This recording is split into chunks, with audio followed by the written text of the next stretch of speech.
certain circumstances, and there are some organizations, especially student groups, which I think, unless you feel the republic is about to fall, really, and church groups, that you really ought not to begin to use churchmen or students or church organizations or student organizations as instruments for espionage or instruments for advancing what we would call, if the Russians were doing it, official government propaganda. And I see no indication that whoever was making these decisions for the CIA has not yet indicated that he was really very sensitive as to the point at which he went beyond that which was acceptable. I think there was a little bit of empire building within the agency on this. Somebody down there must have begun to think he was in the Ford Foundation. The main defense of the CIA was made by Democrat John Stennis of Mississippi, a member of the Senate's CIA Watchdog Subcommittee. Was the CIA's entrance, in your opinion, was its entrance into the field of public opinion perhaps a little unwise, do you think? Well, it might have gone further than I would have gone if I had been in on making the judgments directly. This originated in the early 50s. You remember, that's when the Congress was passing here the bill that outlawed the Communist Party, for instance. There was a congressional expression of need. And 17 years later, the courts got around finally to almost emasculating. But that was the atmosphere of the times. Now, as the years come and go, emphasis had to be changed, I think. And perhaps in some of these programs, they didn't change it fast enough. But this is quite serious business. We can't do without it. We must continue it. And I frankly think, I hope at least we'll quit talking about it so much soon, and the people realize, American people realize that this is something different. The word has already been passed on the Hill, passed from the leadership and from that inner group of men who watch over the CIA. The result is that Congress will do virtually nothing publicly to investigate or reform the agency. The reasoning is this: the publicity already has destroyed the CIA's program of triple pass subsidies, so that even the most extreme critics regard additional exposure as pointless. What the leadership now hopes is that the CIA will recognize that times have changed and will change itself accordingly. Roger Mudd, CBS News, Capitol Hill. Will CIA change? From what to what? As usual, the agency refuses all comment, but a longtime leader of the agency is now a private citizen. And Alan Dulles agreed to break his silence on the CIA's current troubles. He was interviewed by CBS News correspondent George Herman. First question: wasn't the covert use of students in particular a tactical error for CIA? Well, I wouldn't admit that in the light of the important objectives that one had. After all, it seemed likely at that time that if nothing was done, that the communists would take over the international student movement. And that would have been very serious. And I think, therefore, one was justified, one could differ on this, but I think one was justified in taking the risk of doing what was done. That is, helping students to go to these meetings, to attend these meetings, to express their views there. There's very much too much talked about that they were used as spies. They weren't used as spies. They may have brought certain information back about what the communists were trying to do with the student movement, things of that kind. But that was not their principal function, or was it a principal function? No, that was not the principal function. The principal function was to openly express the free American viewpoint in these student meetings. Did you have any idea how much of a splash it would make when it finally came out that the students were involved? How sensitive an issue it was? Well, I don't believe so. But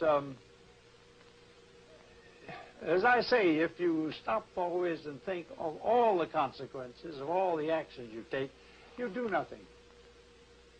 This wasn't a world in which one could do nothing. It wasn't a do-nothing world. It was a world in those days, 48 on, though, for several years along there, when you had to do something and do it rapidly.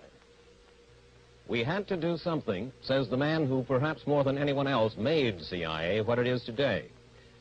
But there is a deep question about whether in defending America, CIA crossed a line America should not cross. Supreme Court Justice William Douglas talks with Martin Negronsky. I've always felt that the great strength of America was not in her bombs or her guns or her armies, but in the free flow of ideas, the freedom of people to think and believe and speak and advocate as they like, to travel freely, to represent any point of view that they want, and to be beholden to no one, to be a spy for no one, or a secret agent for no one. And this kind of practice that has been disclosed destroys that image, impairs greatly the usefulness of Americans traveling abroad. Mr. Dulles, how would you appraise the damage done by the disclosure in the recent months of all these activities? One can only really do that when one has a historical view of it. I would say that it was harmful, seriously harmful, but not fatal. I think the agency will be able to go on, do its work, but I think that certainly for a time, this publicity is going to be harmful to it. And to the country? And therefore to the country. Directly to the country, in that it hurts the image of American democracy as free and unsecret and frank and open with all the world? Well, I don't know if it affects the question of freedom so much, but it will make efforts along the lines of the student movement and other movements. It'll make efforts along those lines more difficult. Mr. Justice, in a free society, as you know, there is a conflict constantly between the demands of national security and those of freedom.